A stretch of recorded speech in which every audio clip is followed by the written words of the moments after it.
Bonjour à vous, chers étudiants, chères étudiantes. Comment allez-vous? Ça fait longtemps qu'on s'est vus, qu'on s'est rencontrés. Ça fait longtemps qu'on n'a pas discuté, réfléchi ensemble. Je sais que ça vous manquait. Et justement, j'ai donné une conférence. En fait, c'est la semaine dernière. J'ai donné cette conférence sur invitation de l'Association des étudiants et étudiantes gradués en sciences et génie de l'Université Laval. Donc, c'est des étudiants qui sont aux études supérieures maintenant. Puis, je leur ai donné une conférence sur l'inconduite et l'éthique et le professionnalisme, mais en recherche. Donc, les thèmes que je vais aborder aujourd'hui dans la conférence, j'ai pensé vous partager ça sur ce canal-là, sur notre podcast. Le titre, ça s'appelle Conduite responsable et inconduite en recherche. Sous-titre de l'horreur d'une mine noce mal préparée. Vous allez voir un peu pourquoi je me suis inspiré de ce titre-là, là, notamment parce que je trouve que les étudiants aux études supérieures sont parfois mal préparés à la réalité d'exercice de leur rôle, hein, qui est celui de chercheur, avec les idéaux, les valeurs qui sont évidemment là aussi très élevées lorsqu'on parle de chercheurs en sciences. Mais en même temps, on les prépare très mal à la réalité, la réalité parfois dure de ce milieu du travail qui est celui du chercheur et de la chercheuse maintenant en sciences. Donc, je vous laisse écouter ça. Amusez-vous bien. Allez, bye bye.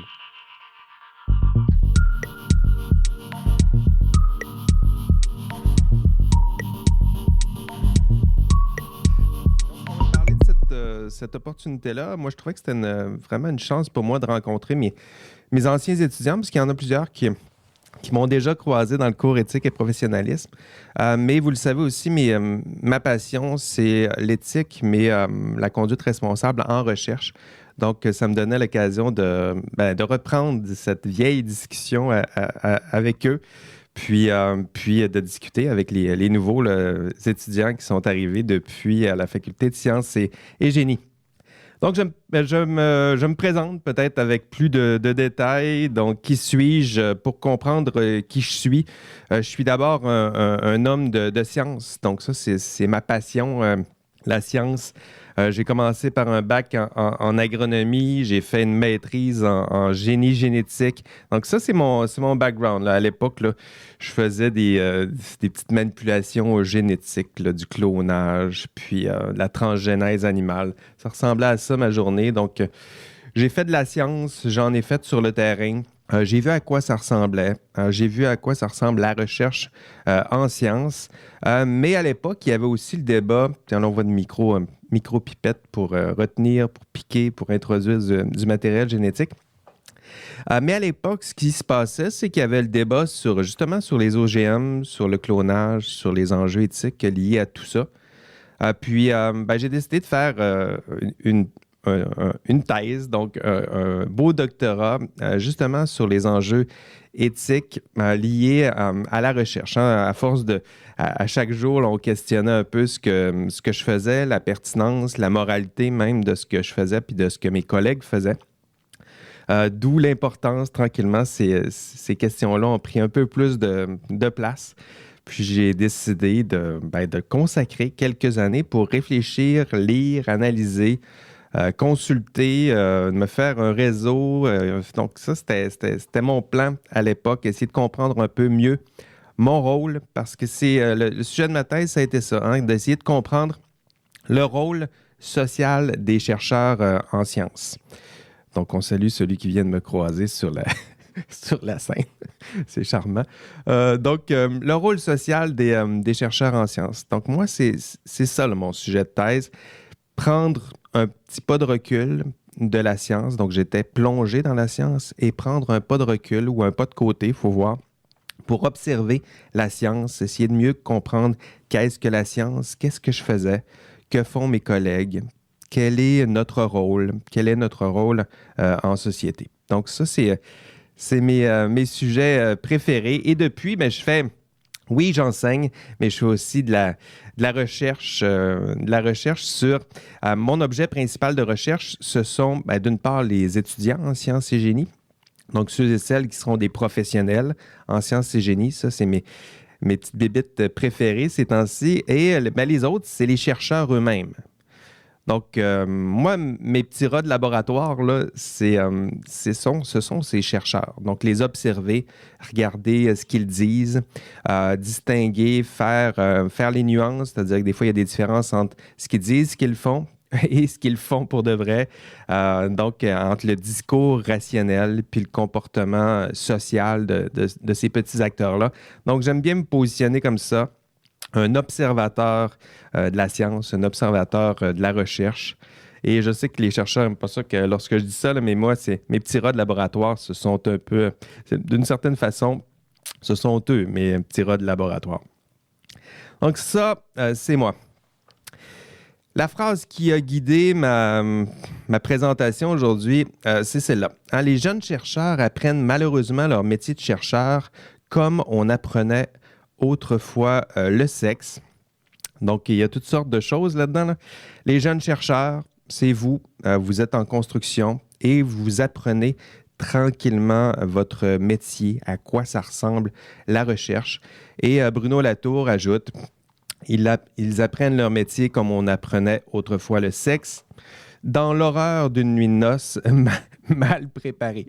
Donc, moi, aujourd'hui, là, ma contribution, ce sera de vous préparer un peu mieux à votre nuit de noces. Donc, vous montrer, faire les nuances nécessaires, vous montrer ce qui vous attend, les grandeurs, évidemment, de la recherche en sciences, mais aussi parfois les petites misères quotidiennes, les problèmes qui peuvent résulter de vos activités de recherche. Donc, ça, c'est la phrase qui va me guider aujourd'hui.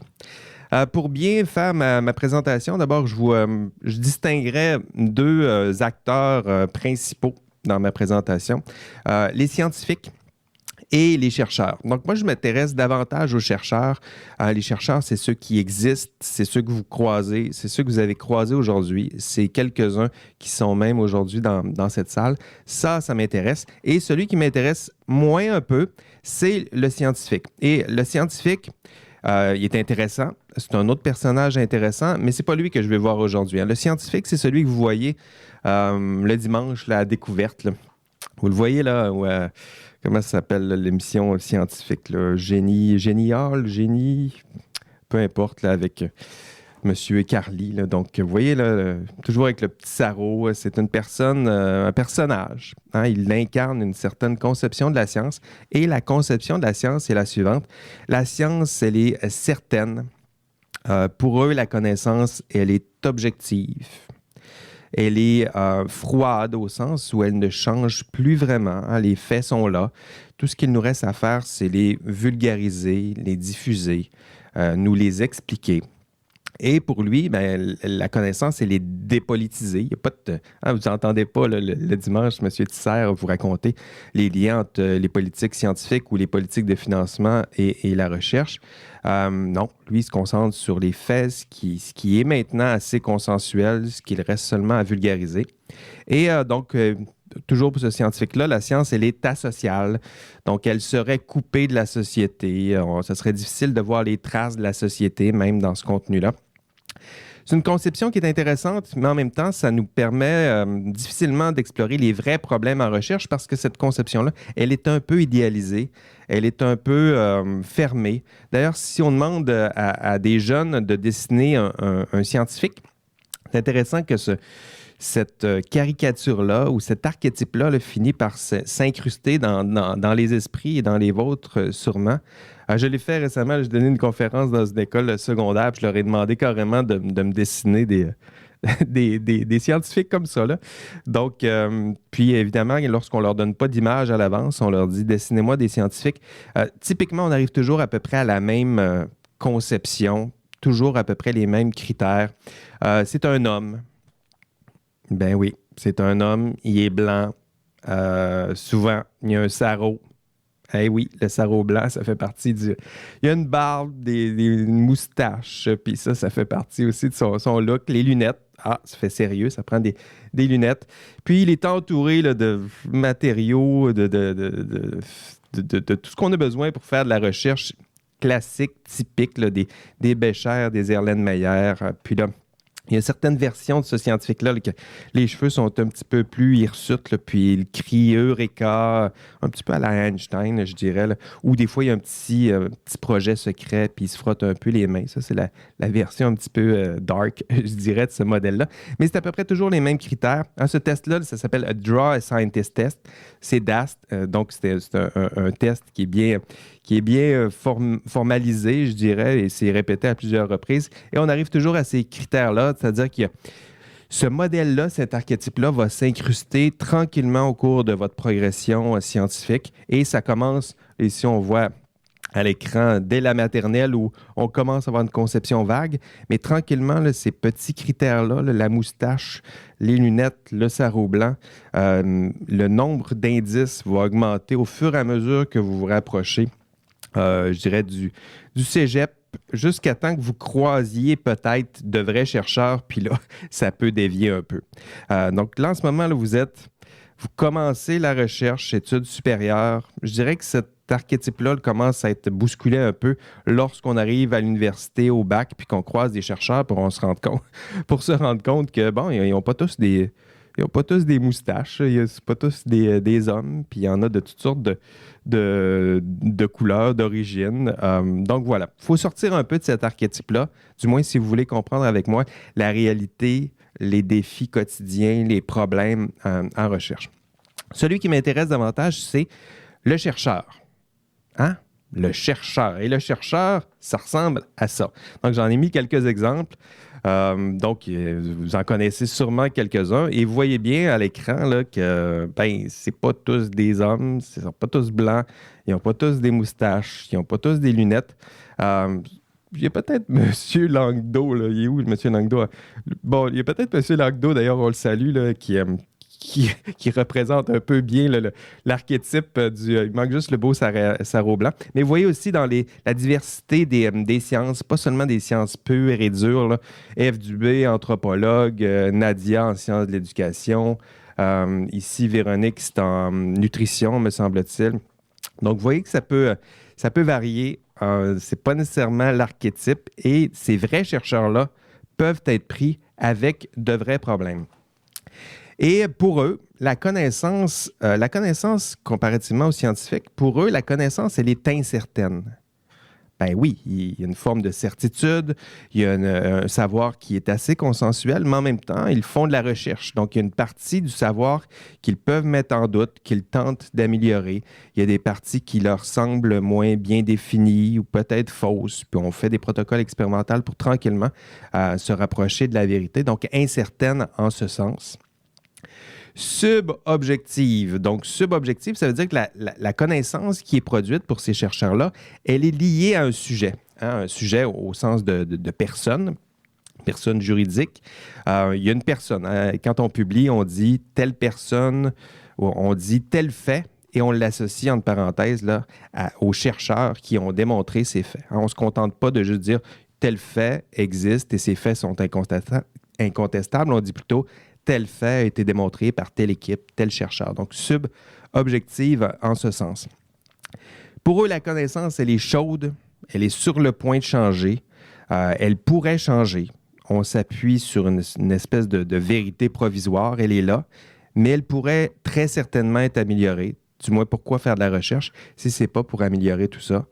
Intensément lié aux politiques. Donc, les chercheurs connaissent les programmes, les politiques fédérales, provinciales, c'est-à-dire là où s'en va, notamment les budgets. Hein, le budget sort, où va l'argent en ce moment, où sont les subventions, dans quel domaine sont les grandes finances, là, où s'en vont-ils?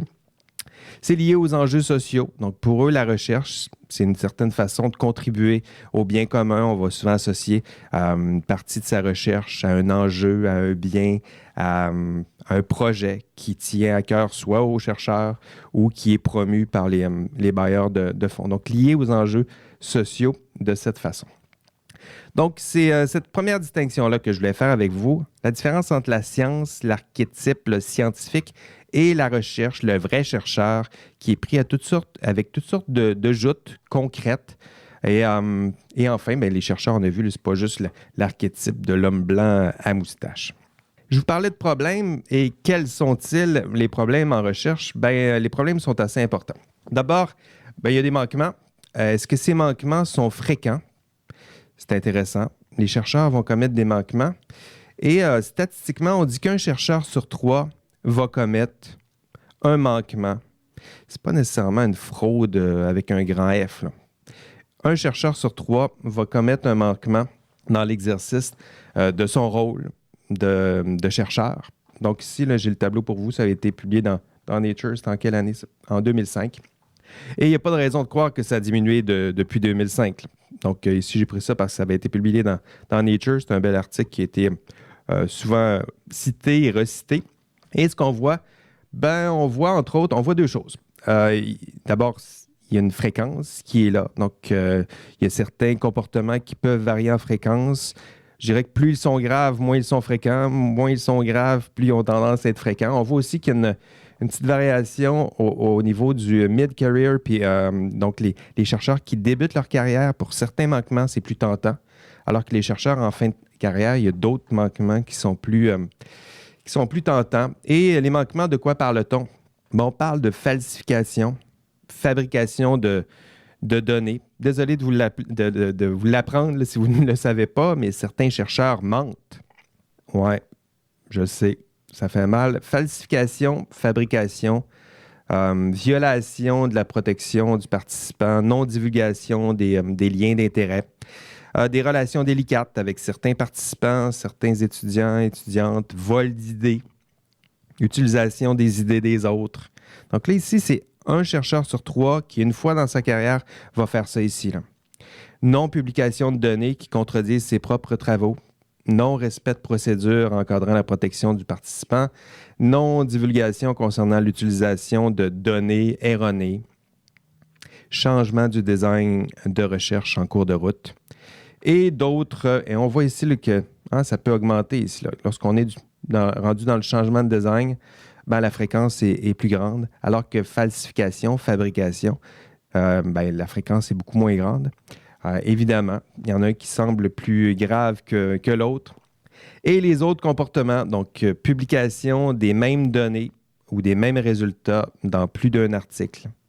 Allocation indue du crédit d'auteur, donc je cite un auteur qui n'est pas vraiment l'auteur ou je tais un auteur qui devrait être auteur. Donc ça fait partie du problème.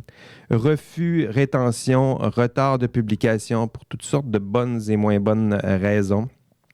Utilisation d'un design inapproprié ou erroné. Suppression de données fondées sur l'instinct, le gut feeling. Ça existe, le gut feeling. Ça existe aussi en recherche. Une petite donnée qui dérange et hop, elle disparaît. Pourquoi? Parce qu'elle dérangeait un peu, puis c'est juste une donnée, puis c'est pas si grave que ça. C'est pas si grave. Hein? Il y a une question de concordance avec la vérité. Gestion des données inappropriées. Gestion des données inappropriées. Ça, c'est commun, là. Hein? Vous le voyez bien, là? C'est quoi? C'est un disque dur là, qui traîne dans le fond du bureau, là, puis qui prend la poussière, puis qui a à peu près toutes les données du laboratoire là-dessus. Ça fait partie des gestions de données inappropriées. Donc, fréquence. C'est là, ça existe, une fois sur 3. Il y en a certains d'entre vous qui vont commettre ces gestes-là. Et ça risque de changer aussi au cours de la carrière. Il y a des tentations qui sont plus grandes en début de carrière et d'autres en fin de carrière. Gravité. Gravité, on parle de quoi? On parle de gestes très graves. Donc, c'est un spectre, hein? C'est pas noir et blanc, là.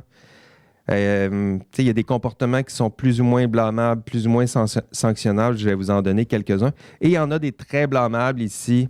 Les classiques, nos trois grands amis, les amigos, là, c'est la création de données ou falsification de données. Donc ça, c'est de l'ordre du mensonge, d'où mon petit signe comme ça. Fraude, donc partir ou utilisation impropre du financement recherche. Et plagiat. Plagiat aussi, c'est de l'ordre du vol, mais ici, c'est de l'ordre du vol d'idées. Donc ça, ce sont nos 3 grands classiques.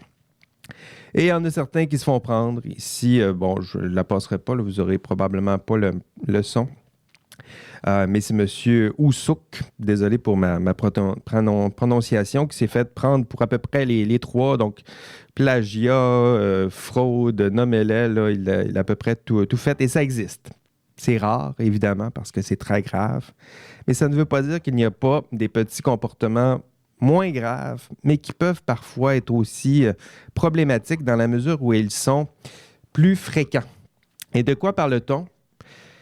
Bon, publication, fractionnement et multiplication des publications. Donc, tout à coup, un chercheur, au lieu de publier un article substantiel, ben, on va le voir un peu plus tard, là, l'idée de publish or perish, là, ça devient tellement important qu'on décide de diviser la publication en plusieurs petites tranches. Il y en a plusieurs qui aiment ça prendre l'image du salami. Là, au lieu de commercialiser un beau gros salami, on vend ça en petites tranches. Autoplagiat, c'est pas du plagiat, mais en même temps, on recycle et recycle les mêmes idées, les mêmes concepts, parfois les mêmes bouts de texte. Or, ben, le texte, des fois, il y en a une partie qui appartient au périodique dans lequel vous allez publier. Donc, il y a là aussi quelques problèmes associés. Sélection inappropriée des données de recherche.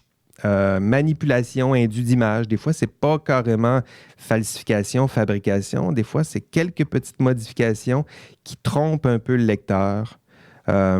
L'exemple que j'ai en tête, c'est ce qu'on appelle le photoshopping, c'est-à-dire on arrive à une image, puis avec Photoshop, on va révéler une partie de l'image plus que l'autre. Puis tout à coup, on finit par franchir un peu la ligne mince là, qui sépare le mensonge de la vérité. Autorat.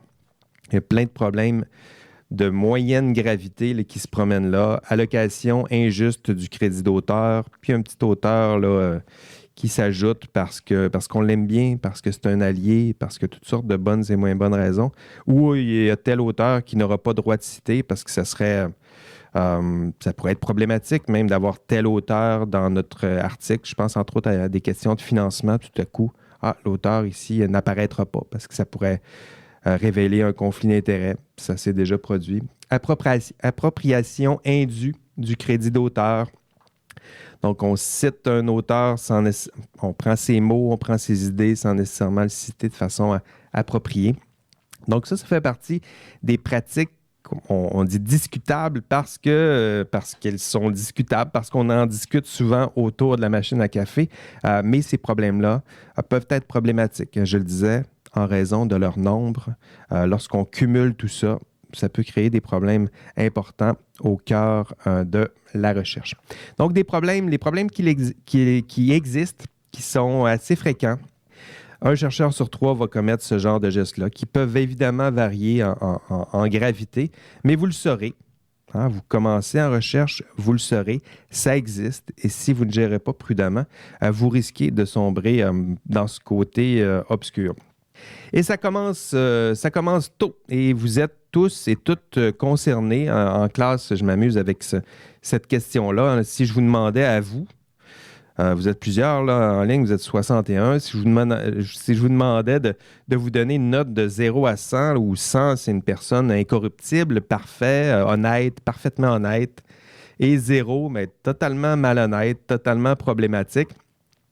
Et 50, c'est monsieur, madame, tout le monde. Quelle note vous donnez-vous? Et là, je vais laisser un petit silence malaisant.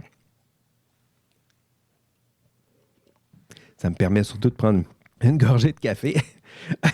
Ce qu'on voit, c'est qu'on a tendance à surestimer. Typiquement, vous vous êtes donné supérieur à 50. Or, je vous le disais, l'homme moyen, une personne moyenne, êtes-vous moyennement intègre? C'est difficile à mesurer, mais ce qui est possible de mesurer, c'est que typiquement, vous et moi et un peu tout le monde, on a tendance à se sentir légèrement supérieur à la norme, donc se sentir un peu à l'abri de risques qu'on reconnaît pourtant pour les autres. Donc ça fait partie de la donne lorsqu'on parle de manquement à l'intégrité. Parfois, on voit bien les risques, mais on se sent un peu à l'abri. On se dit, moi, je suis différent, je suis un être d'exception. Or, ce qu'on voit, et ça commence très tôt, dès les bancs d'école, donc ici, c'est des étudiants en sciences et génie, là, mais pendant le bac, les pourcentages sont là. Hein. Donc, Dès le bac, on commence à tricher un peu dans des devoirs, un peu moins dans des examens parce que c'est plus grave si on se fait prendre, mais il y a de la triche. Donc ici, c'est pas loin d'une personne sur deux là, qui va commettre ce genre de manquement-là pendant ses études, hein. C'est des belles habitudes là, qu'on prend. D'ailleurs, je pose cette question-là dans mon cours à chaque année. Avez-vous déjà triché à l'université? Hein? Donc, c'est pas le fun de voir ça. Et je vois bien qu'Alain Garnier est là. D'ailleurs, je le salue, Alain. Avez-vous déjà triché à l'université? 54% de mes étudiants me disent oui, j'ai déjà triché à l'université. Pour quelles raisons avez-vous triché à l'université? Qu'est-ce qui se passe? Quels sont les facteurs qui font en sorte que vous trichez à l'université? Et ces facteurs, est-ce qu'ils auront tendance à réduire ou à s'accroître lorsque vous serez en recherche comme étudiant aux études supérieures, sinon chercheur en soi? Une personne sur deux. Ça tend à s'accroître. On commence au secondaire et on le voit dans les pourcentages, là, plus on avance, ben, au collège, on va tricher un peu plus. Et lorsqu'on arrive dans le monde du travail, on va tricher encore un peu plus. Et pourquoi? Parce que les pressions qui sont là, qui sont associées au monde du travail, pression des pairs, manque de temps, manque de ressources, ces pressions-là ne vont cesser de croître au fur et à mesure que vous vous rapprochez de l'exercice de votre rôle comme chercheur. Donc, rappelez-vous que vous êtes des personnes normales comme vous et moi. Donc, vous n'êtes pas un maître d'intégrité ou un maître du mal. Vous êtes entre les deux. Vous êtes sujet à certains risques. Donc, vous êtes là, hein, selon la courbe normale. Vous n'êtes pas... Il y en a des aides d'exception, mais ils sont rares et vous n'êtes surtout pas le pire du pire. Voilà. Ça, c'est une blague que je fais en classe et j'avais envie de vous la refaire ici aussi. Et pourquoi pas? Donc, le problème existe et vous êtes concerné. Ça, c'est les deux constats que je voulais faire. Ça existe et vous, personnellement, et même vous, ceux qui sont là en classe en ce moment, ben vous êtes concernés. Et les raisons maintenant. Donc, pourquoi les chercheurs, les jeunes chercheurs vont dévier un peu des idéaux de la recherche? Les raisons sont les mêmes que dans n'importe quel milieu de travail, hein. On manque de temps, on manque de ressources. Ici, on ajoutait même le professeur le mérite. Donc, l'autorité en place n'a pas ma confiance, puis je vais dévier un peu. Je voulais faire comme les autres. Je voulais projeter une image de moi. Donc, les raisons qui sont là dans le monde du travail sont à peu près les mêmes qu'en recherche. Importance des enjeux.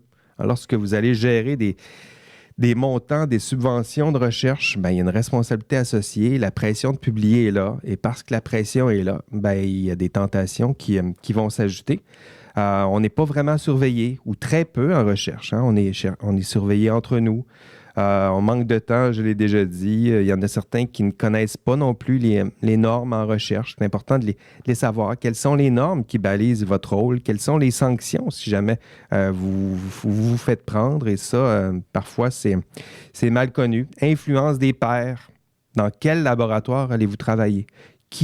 On le voit à la formation, ça se fait souvent entre nous, dans un laboratoire, dans un milieu assez fermé. Ces règles-là, ça fait partie des règles du milieu, mais la force de ces règles-là, est-ce qu'elles peuvent être validées par des règles supérieures ou ce sont des habitudes qu'on se transmet comme ça, là, d'un étudiant à l'autre, d'un postdoc à un étudiant? Puis, quelle est justement ça? Quelle est la valeur de ces règles-là, là, d'usage dans votre propre milieu? Hein? Quelles sont les habitudes autour de vous et ces habitudes sont-elles bonnes?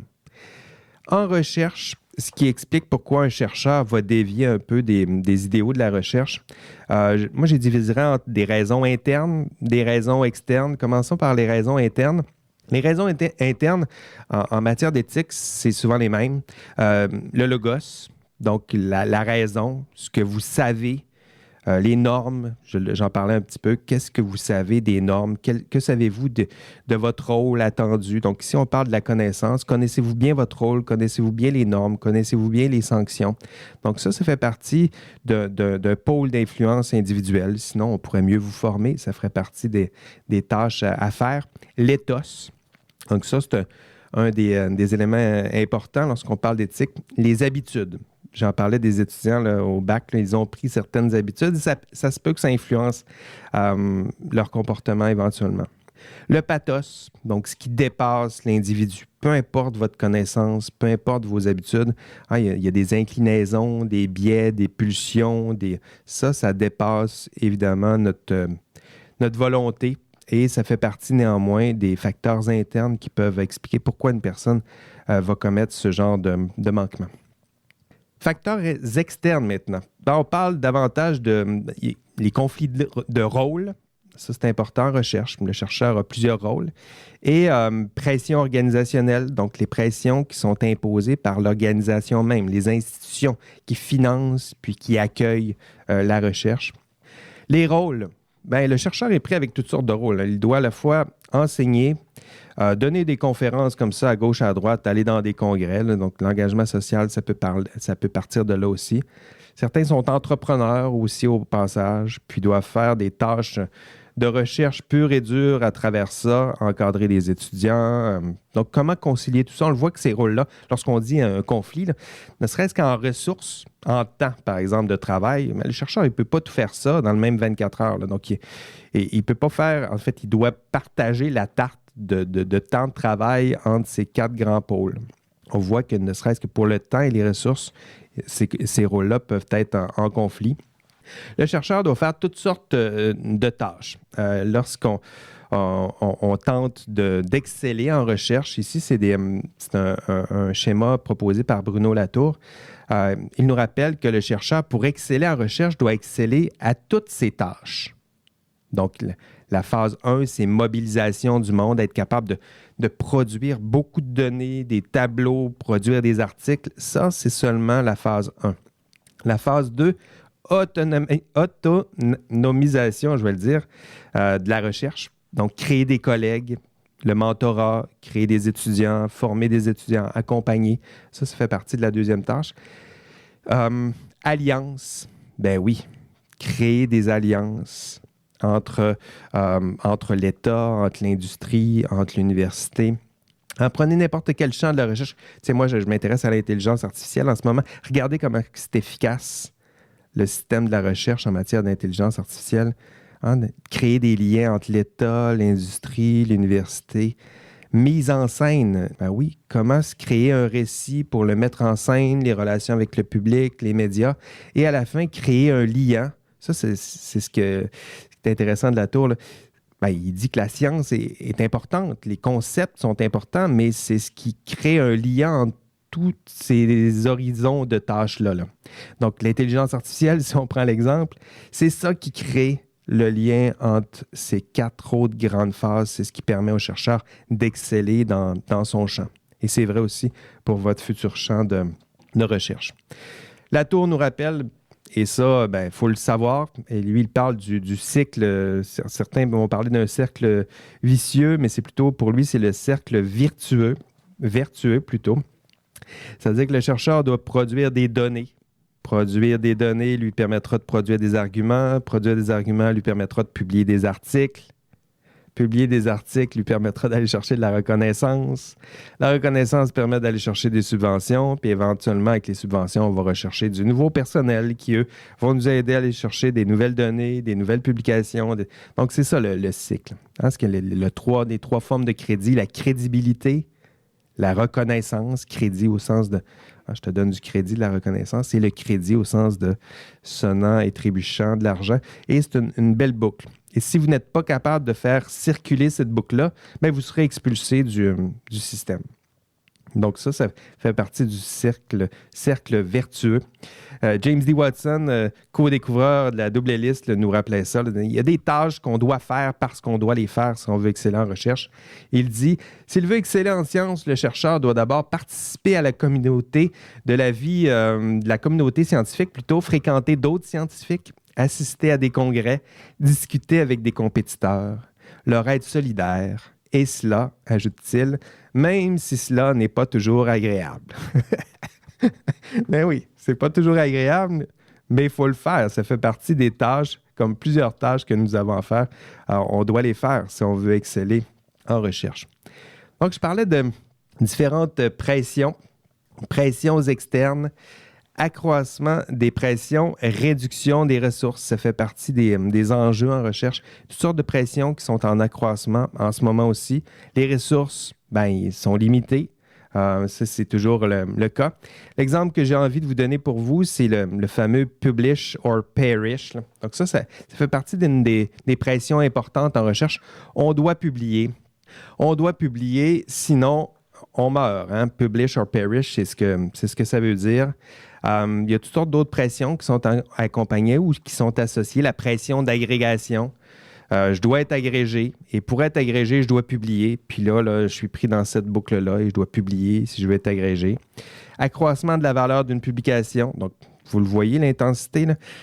La publication, si vous voulez être agrégé, vous devez publier. Si vous voulez avoir de la reconnaissance, vous devez publier. Donc, ce qu'on va voir, c'est que cette publication va prendre de la valeur. Tout le monde veut publier un peu plus, mettre son nom un peu par ici, un peu par là. Le but, c'est d'améliorer le nombre et la valeur des publications. On se retrouve avec des problèmes. Donc, les problèmes qui sont liés à la publication, il y en a plusieurs. Multiplication du nombre d'auteurs. Les auteurs fantomatiques, j'en ai parlé un peu, des auteurs qui disparaissent, des auteurs qui devraient être là. Surfragmentation de la publication. Publication prédatrice. La publication prédatrice, c'est ce qui suit. Hein, ce sont des publications qui sont là et qui ont bien compris le système. Et là, je vous invite à être prudent.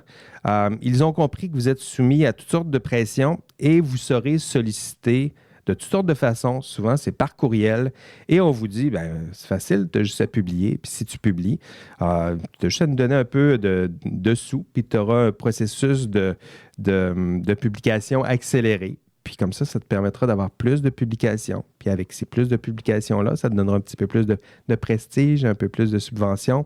Donc, c'est... et les revues périodiques, les revues prédatrices ont compris le problème qui est associé à ça et ils vont tenter d'exploiter cette faille-là. Donc, vous serez avertis. Ces revues prédatrices existent et vous serez sollicité par courriel. D'ailleurs, il y a un exemple d'un chercheur que j'aimerais vous citer, un chercheur qui était fatigué de se faire solliciter par ces revues-là par courriel, puis qui s'est tanné, puis qui a dit, ben moi, je vais leur écrire un article, puis ils vont le publier. Je suis sûr qu'ils vont le publier, ils publient n'importe quoi. Donc, lui a écrit un article, et l'article, c'est le suivant. Ici, je vais le traduire pour vous. L'article est intitulé « Pouvez-vous, s'il vous plaît, je vais le traduire comme ça, pouvez-vous, s'il vous plaît, me retirer de votre liste de emails ?» Et le texte en question, c'est une répétition. « Pouvez-vous, s'il vous plaît, me sortir de votre liste de courriels? » Il a même ajouté des petits schémas. Là. « Pouvez-vous, s'il vous plaît, me retirer, me retirer de votre liste de courriels? » Il y en a un autre ici qui s'est amusé à soumettre un article dont le titre était nié par les résultats publiés dans l'article. Donc, le titre était quelque chose de l'ordre de « Le chocolat fait maigrir ». Puis, dans les résultats, on voyait bien que les participants, en mangeant du chocolat, ils prenaient du poids.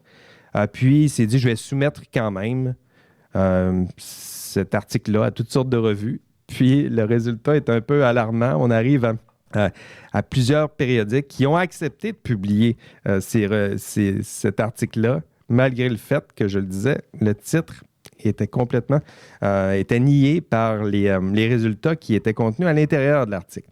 Donc ça existe aussi. Des revues, c'est pas toujours des revues qui sont difficiles à cerner. Souvent, ils vont prendre des titres de revues qui ressemblent aux revues dans lesquelles vous aimeriez publier.